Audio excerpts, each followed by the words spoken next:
In a recent exchange on Sky News, Andrew Bolt criticised the current political leadership in Australia for failing to protect the free speech of its citizens. According to Bolt, Labor's support for mandatory sentences for hate speech is a response to political failures that are ultimately affecting the rights of everyday Australians. He believes that the government isn't doing enough to tackle hate within the country, which is leaving the public to pay the price for their failures. Bolt calls it disgraceful that politicians aren't stepping up to address this issue.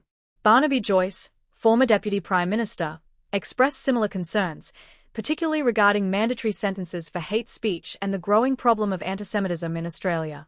Joyce suggested that while the laws already exist to address hate speech, they aren't being enforced effectively, leading to a rise in violence, both physical and mental. He warned that the increasing prevalence of neo-Nazi groups and acts of anti-Semitism, such as synagogue burnings, is a serious problem that needs more action from politicians.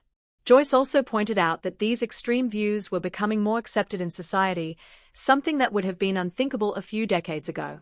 He criticized the Greens and other political players for stoking the fires of hate and division rather than working to shut it down. The lack of effective leadership, he argued, has resulted in more laws being imposed on the public, restricting their free speech and freedoms. He mentioned the government's recent attempt to push through stricter environmental laws, calling it an example of socialism creeping into Australian politics. Joyce warned that these policies would slowly erode private ownership and give the government more control over citizens' lives and assets. In conclusion, both Bolt and Joyce agree that while new laws are being introduced in the name of safety, they are causing more harm than good. They believe that the failure of political leadership in Australia is affecting the very freedoms that make the country great. Both agree that it's time for the government to step up, enforce existing laws, and stop imposing unnecessary restrictions on its people. That's all for now. If you found this update insightful, don't forget to like, comment, and subscribe for more coverage. See you next time.